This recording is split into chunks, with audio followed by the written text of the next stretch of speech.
Hello everyone, good morning. आज हम health education session में बात करने वाले हैं फाइबर के बारे में। फाइबर हमारे हेल्थ के लिए बहुत ही अच्छा है और हमारे खाने में ऑलवेज फाइबर होना चाहिए।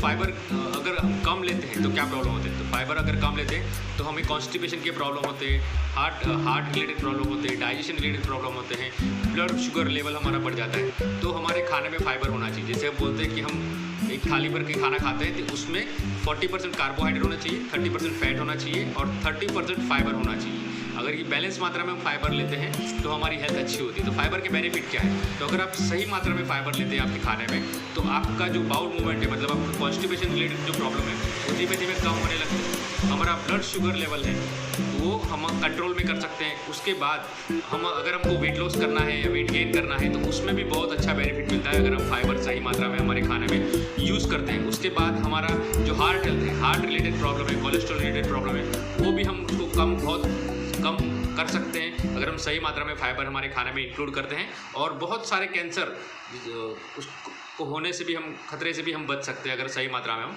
फाइबर यूज़ करते हैं हमारे खाने में। तो फाइबर कितना लेना चाहिए?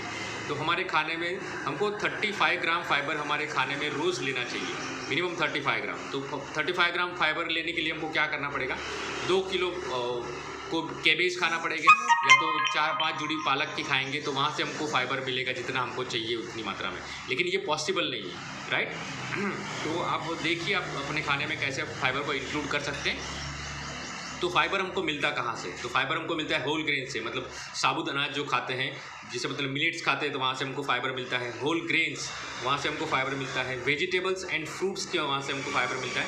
फ्रूट्स भी कैसे खाना है? तो छिलका उतार के नहीं खाना है, छिलके के साथ हम फ्रूट खाते हैं तो वहाँ से हमको सही मात्रा में फाइबर मिलता है। तो आप फ्रूट जूस पी रहे हैं उससे अच्छा है कि आप पूरा फ्रूट खाइए, उसको अच्छे से धो के फिर खाइए, तो वहाँ से हमको अच्छी मात्रा में फाइबर मिलेगा। उसके बाद नट्स एंड सीड्स जो बोलते हैं ना, ड्राई फ्रूट्स, वहाँ से हमको फाइबर मिलता है। सीड्स हम खाते हैं, वहाँ से हमको फाइबर मिलता है। उसके बाद फाइबर और कहाँ से मिलता है? तो ओट्स हम खाते हैं, वहाँ से हमको फाइबर मिलता है। फ्लैक्स सीड्स, मतलब वहाँ से हमको फाइबर मिलता है। बीन्स, वहाँ से हमको फाइबर मिलता है। और रेशा वाला शाकभाजी, मतलब गलका है, तुरिया है, करेला है, वहाँ से भी हमको बहुत अच्छी मात्रा में फाइबर मिलता है। तो हमको रोज़ हमारे खाने में, डाइट में हमको फाइबर यूज़ करना चाहिए। और सही तरीका कौन सा है? जब हम खाना खाने बैठते हैं तो हमको पहले एक थाली फाइबर की खानी चाहिए और एक थाली हमारे रेगुलर फूड की खानी चाहिए। फाइबर की थाली मतलब हमको एक थाली भर के सलाद खाना चाहिए खाने के ठीक पहले, खाने के आधा घंटा पहले नहीं, लेकिन आप 2 थाली लेके बैठिए। पहले सलाद की थाली फिनिश कीजिए और उसके बाद आप अपना रेगुलर खाना खा सकते हैं। अगर आप ये थोड़ा सा चेंज करेंगे तो भी आपको बहुत सारा हेल्थ में इम्प्रूवमेंट मिलेगा। ऐसे ही हम रोज़ अलग अलग डिटेल इन्फॉर्मेशन शेयर करते हैं जिससे हमारा लाइफस्टाइल चेंज होता है, हमारा हेल्थ धीमे धीमे इम्प्रूव होता है और लाइफ